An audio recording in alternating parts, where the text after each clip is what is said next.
All right, hello everybody. We've got a new Palantir Alex KARP interview. In honor of the new interview, my hair is crazy because we've got Alex KARP, Mr. Crazy Hair Man, about to do an interview. Actually, my hair is kind of crazy because I'm just having what we call a bad hair day. But nonetheless, really excited for this one. I just listened to it as I was driving. Just got back home. Gonna do this video. Happy to watch it again, analyze it again. Compiled some thoughts around it. This was an interview with Alex KARP in the World Economic Forum in Davos.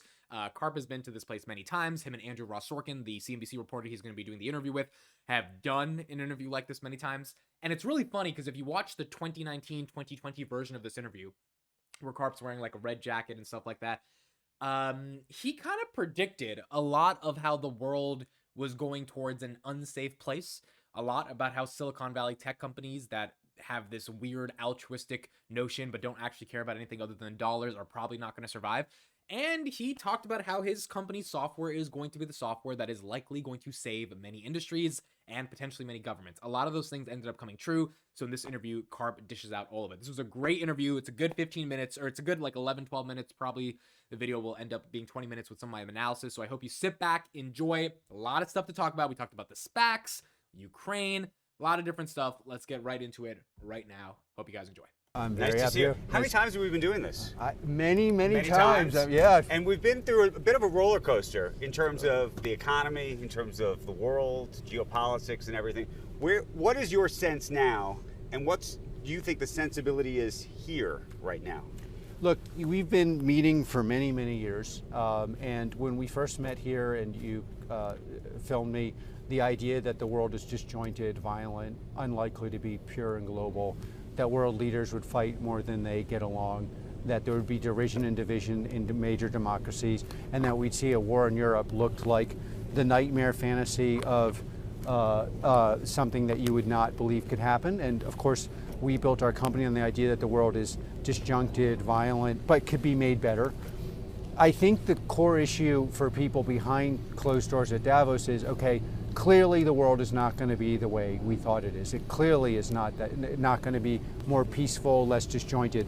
How can we still make the world actually function in a separated, disjointed world where there is war in the heart of Europe, where Western allies are having to mobilize against their adversaries, including Russia and China, where people still want to have industry, where supply chains are disrupted, and where we have pandemics? So quick note on that. I mean, obviously KARP is talking about the fact that, look, we said the world was going to get disjointed. We said that software was going to be the underlying foundation that was going to joint the world from being disjointed. And as a result of that, they've accepted for the past 5 years the inevitability that something like a Ukraine war could happen. And then it happens. And so it makes sense that, or a pandemic, it makes sense that they were prepared to deal with bad times given the entire culture of this company before you and I probably even knew about it from many years ago, that was building software for these times that were going to be not the easiest in the world. So at the end of the day, I mean, their predictions came true, and now it's just a question of how Palantir can use their software and scale their software across industries that are affected. Your personal optimism or pessimism, though, right now, I mean, there's a lot of pessimism here. Yeah, look, we built our company, and I believe in addressing the world as it is. We've built our company around the way the world is now. I am pessimistic about the near future, very optimistic about what we can do to help that. So I agree with people around here, but you got to understand, especially in the tech industry, and to some extent here, but you have people that were just certain they were going to win. Everything was going to break their way. Sure, no one would go out with them in high school, but they're going to own the high school, and they're going to own the whole state, and everything's going to work out, and they're gazillion dollars, and all of a sudden, all these assumptions aren't actually true. And, they're in a little bit of a depression funk. And that's normal when things are not breaking your way, when the world has changed in a way. But there's a lot of ways to actually make the world a better place. First of all, the West can show we actually have superior technology, and we're showing that. When you said you're pessimistic short term, what do you mean by that? Well, I mean, I think that we are just learning as world organizations how to live in a world that is very different than we thought. So I don't think the war is likely to end in Ukraine.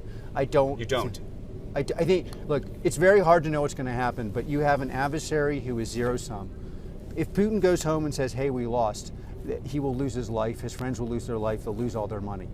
And he'll go to his grave feeling that he lost, which he does not want to do. We in the West, most of us in the West, correctly believe if we allow these kind of things to happen, if we allow people to violate the sovereignty of a land and rape, pillage, and destroy people who are innocent in that land, that this will set a horrible precedent. So we can't allow that to happen. Also, we've shown that we develop superior technology, and combined with heroes on the ground, we can actually win. And so this is just still a class of culture. That's a pessimistic. Now, it's really interesting here what he talks about. There's kind of 2 points of analysis. Number one, he believes that the war is not going to end. And I mean, his argument makes a lot of sense at the end of the day. Putin does not want this to end. Ukraine has the software to actually beat them. So, you know, if Putin doesn't surrender, someone's going to win, which means if he's going to go till the depths of it to be able to try to win because he doesn't want to go to his grave knowing that he died, he doesn't want to go back to his country saying this was all for no reason, which is what he's going to have to do if he forfeits, then the war is going to continue. And if that's the case, obviously Palantir software is still going to be crucial there, and it's going to set a precedent for why it's important. The second thing is that KARP, I mean, KARP has a lot of intel about this. I would trust someone like KARP to understand if he thinks, other than, you know, other political pundits, I would trust KARP more on the question of, do you think the war is going to end or do you think the war is going to continue? And if KARP's on the front lines and he's like, it doesn't seem like anyone wants it to end from both parties, because Ukraine doesn't want to give up their land and Russia doesn't want to act like they lost, then this is going to continue. And if it's going to continue, then software is going to play a crucial role, and that's where Palantir comes in. View geopolitically of potential war and the like. What's your view of the economy and the ramifications? And maybe it's a ramification of war. No, I think the chief thing hurting the economy is we're in an unknown zone where things are happening we didn't plan, like wars, trying to deal with the wars, inflation. We're also highly divided inside of our countries in the West. What do you make of, you have a lot of corporate clients here. It's not just government. It's the feeling from them, their ability to buy, spend more or not right now. Well, they're gonna, just like in a war situation, of course, our clients are not in a war situation where it's like not like the Ukraine, but de facto it's the same thing. We have to survive under much harsher conditions. And what are they going to do? They're going to figure out what works, what doesn't, what's a PowerPoint, what's a fraud, what's actually transforming the business. American businesses here, by and large, have a huge advantage, which America underestimates. What makes Americans interesting? We are very, very pragmatic. We adapt, we learn, we change. You said, what's a PowerPoint and what's a fraud? And the reason I raise it is there's a lot of people who are running around either trying to pretend they're businesses like yours or pretend they're all sorts of businesses. What do you think of the washout that's happened in Silicon Valley, across the world, in terms of valuations? It's very, very, very hard to be joyous because people are in pain. But I mean, we compete against PowerPoints and basic and technology that is useful but not transformative. That right there is a interesting quote. I'm going to let him finish in a second, but I mean, just think of that. We compete against PowerPoints. What he's saying is that essentially our software is like ChatGPT and your software is like a PowerPoint. And it's like ChatGPT can make the whole presentation in 5 seconds. You have to sit there and manually put in all the text and the font in order for you to make a presentation. So, I mean, obviously he's making an analysis around the technological capabilities of a Palantir. We're going to see with their revenue numbers and their earnings if he's right about this. I mean, all of us that are shareholders that understand a little bit about the company understand the tech is there, understand the tech is better, understand if the tech's being used in Ukraine and Russia, then it's probably better than everything else. But ultimately, numbers and sales are the best measure for, like, is your tech a PowerPoint or is it not a PowerPoint? And I think KARP is pretty confident that in the long term, it will play out that people are not buying PowerPoints from Palantir. What situation like the current one we're in, whether it's war in Ukraine, like, why did they adopt Palantir? Because you can't afford a PowerPoint or a PowerPoint when your life is on the line. What's happening to businesses? Their revenues are going down. The regulation is going up.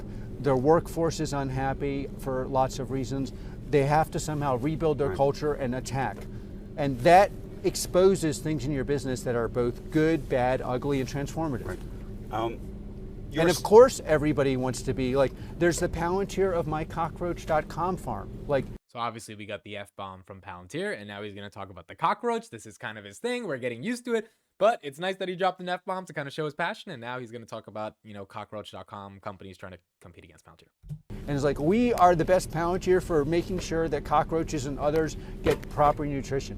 And yeah, that works under bad conditions, but it does not under good conditions. It does not work under bad conditions. What do you make, though, of the valuations that have taken place in tech land, including to your own company? Look, we've been at this for almost 20 years. Our valuation has been very high and very low. What we're very interested in is how is the business doing. I run this business for better or worse. I know how the business is doing. And by the way, To me, that means I think he's saying the business is doing good. At least it's coming up for the earnings. I mean, we'll see what happens, but the way he said it, like, I know how the business is doing. Hopefully that means that he knows the business is doing well. over the medium term, not the short term, valuations do reflect the health, integrity, and success of a business. And in the short term, that fluctuation of valuations expose people who are out on the beach naked. You know, if you're out swimming naked, which by the way I embrace, it's kind of hard when it's just like if you're out here without the proper coat. It exposes the weakness in certain businesses. In the end, especially in America, we're adaptive. The stronger businesses will grow, thrive, expand, and we'll end up with a much healthier. What do you tell investors who say, look, this stock has fallen? I can tell you, well, investors, I tell our employees, look, there's market conditions that affects the share price. But is it market conditions? Is it the way the market views your particular company? That there are investors who are frustrated with what they call dilution, yeah, right? Great. There are legitimate and concerns we have to address. Dilution, what are the revenues going to be? Where are the revenues going to develop? How transformative are the products? All legitimate concerns. What the investors we have, primarily our most important investors, are co-workers. What we believe is our business is stronger than it's ever been. Right. And we have a lot of evidence that convinces us. We believe our conviction will convince the world over a multi-year period, and that's what I care about. Right. But the question is, were the valuations before, when this stock was a $40 stock? Yeah, look, do you say to yourself, that was Alice in Wonderland, crazy town? Let me tell you something. One of the things that's been most helpful about running this company is that when you're kind of like outside the norm, a little bit of a freak show, like I never thought we were that good when the share price was 40, whatever. I didn't think we're that bad when the share price is 6 or whatever it is. I know what makes the business strong, and I'm focused on that. So I actually like that analysis by KARP, right? Because when Palantir was $40, I think the valuation was about $100 billion, and they were barely doing $1 billion in revenue back in 2020. Yeah, like you can't get that high on your own supply. I mean, at some level, you have to be humble enough to realize we're probably not. It's supposed to be a $40 stock, and this is just, this is where the Wall Street Bets crew kind of came in around 2021 and pumped it up, and now it still gets associated as a meme stock, even though like it's not a meme stock. So it's really good that I like he's making this analysis. Like, look, I don't get too high on my own supply, and then when things get bad, when in terms of the stock price, I don't think we're the worst company in the world, and I think that's exactly the emotional intelligence you need to have as a leader. Like when things are going good, you're like, okay, but how can we make things better, and where are all of our inefficiencies, because it's not going to be good forever. And then when things are bad, you don't like throw up your hands and be like, this is the worst thing in the world, because that decreases morale across the entire company. You're like, well, we're actually not that bad. We're pretty good, and the market just doesn't get it yet. So let's keep working till we get to the right level. So I think that's the right way to handle this situation. And ultimately, the valuation will reflect Palantir's value in the long term. Just a question of getting through this macroeconomic cycle and seeing if they can grow. I honestly never thought I was that perfect at 40. I don't think I'm that bad now. I think it's just like you work on the business, you have a huge problem if you're like full on like normal Silicon Valley capitalist pretending you care about altruism or whatever, that you actually judge your life by the share price. Let me just ask you one other investor related question, which is who should the investor base compare your company to? So some people say, oh, it's a consulting company. We should look at Accenture. It should be a multiple of that or not. Other people say, oh, it's a software company. It should be somewhere it should be in the middle, maybe. You know what? But what is it? If you doubt what our company is, talk to the Ukrainians, talk to the CEO of Hertz, talk to BP, talk to the Special Forces. They'll tell you this product saved my life or made my company better. And if you don't have... And that doesn't deserve a consulting multiple. That deserves a tech multiple. It's just flat out. Have to believe me, believe them. There was a fascinating piece in the Washington Post that really described what Palantir has done and its involvement in Ukraine in a very detailed way. I mean, you've alluded to it in some of the interviews that we've done over the years. How is that changing the business? And now that that's public, if you will, is it changed the kind of conversation you can have? Look, we built PG, which single-handedly stopped the rise of the far right in Europe. We built Foundry, which was used to distribute the COVID vaccine and saved millions of lives globally.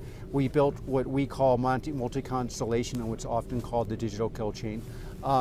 And they're category-defining products. So when you deliver these products to the market, just honestly, people say this isn't going to exist, this isn't valuable, but then it changes the market. And then the market is the Palantir market. Now that doesn't mean everyone in the world is going to buy our product, but it means most of the sensible people in the world are going to buy from the category we defined. And that is exactly what's happening in the warfighting context. And it's happening because of, I mean, you have to look at this. You have a small country that galvanizes its country, brings its heroism forward, and they're up against the third most important army in the world, and they win. Every single country in the world that finds out, they ask, well, how did you do it? What can we do? What is the cost of that? How long does the implementation take? I always ask you this, but given That's a really good point by KARP as well. I mean, look, we've covered this Russia-Ukraine thing extensively, but the idea that a consulting firm could make a very tiny country that got invaded to have the technology, not the consultations, but the technology to be able to take on one of the top 3 biggest powerhouses in the world, Russia, United States, China, so Russia, is phenomenal. And so the question becomes, what other countries are going to ask Ukraine, hey, how'd you do it? And how can we get our hands on it? And how much does it cost? And how much growth does that give to Palantir? As KARP was saying, we stopped the far right rise in Europe. This was about 6-7 years ago when they developed PG, and they really made sure to not allow terrorist attacks to be rising in Europe. And Peter Thiel even talked about how Palantir has been used to thwart terrorist attacks. So the question just becomes, how many more times does the software need to be used in the most mission critical use cases for governments around the world to recognize, holy crap, we need this? If you believe the world is deglobalizing and it's not going to be the same as it was before, if you have that philosophical assumption around the world, which has been proven again and again with the pandemic and the Russian invasion of Ukraine, then there is what, third time's the charm? No, you've got to believe at this point that this world is messy and that supply chains can get flipped overnight. And if you don't have an accurate understanding of your data and how to optimize that data, how to utilize that data, you have nothing. I mean, as a government, as a country, as a nonprofit, as an organization. And I think that's what he says, why saying Palantir, most sensible people in the country will be buying a product that we built 5 years ago for this very moment. This is their time to shine. And, now we got to see if they can do it. increasing tensions, it appears, between the U.S. and China, where are we? And what are our capabilities? And what do you worry about? We are very lucky. The Chinese government is very focused on internal security. U.S. has to heavily, and its allies, focus on external security. We are better at software than the Chinese, but we're also better at focusing on something we care about. How do you repel an adversary that wants to invade your territory? It should be the single focus of and we are, partly because we're better at it and partly because that's the need. If we had a conversation here in 10 years' time, would China have taken Taiwan, tried to take Taiwan? What do you think happens? I think it largely depends on how powerful our software hardware hero quotient is. If we continue to do what we're doing in the Ukraine, look, if Russia had known what Russia knows now, I think there's a pretty strong chance they would not have invaded. SPACs. What was A real quick thing there, that's an incredible statement. If Russia had known what they know now about the technology that Ukraine has, they would not have invaded. It brings up the point around China and Taiwan, and if China would have invaded Taiwan, given if they know, if Ukraine's able to beat Russia, does China invade Taiwan? Maybe not, especially if they know what tech is being used. the lesson of investing in SPACs? Most companies were not prepared for bad weather like we were. Stay away from companies that are not prepared for bad weather. That was the lesson, but you invested in companies that were not prepared for bad weather. Exactly. We should be more investing in ourselves, not investing in companies that are not prepared for bad weather. How did that happen? Look, we are the world's best, in my view, at building software before people need the software. You make mistakes along the way. We made a mistake, we corrected it, we're moved on. All right, nice to hear about Palantir making a mistake about SPACs. Look, my thesis on SPACs has always been that SPACs are a case study at the end of the day for Palantir to be able to more effectively show that their software can work in all these tiny little industries, tiny little groups. Again, my hair kind of crazy to celebrate KARP's interview. But he admitted they made a mistake. Look, I think Wejo and DCFC, ticker symbol, Tritium Charging probably, and Lilium, they have, and Black Sky, those are like the four that I think have the best potential. Will they survive? Who knows? But at the end of the day, obviously, they probably shouldn't have invested that money in the SPACs. Nonetheless, great interview.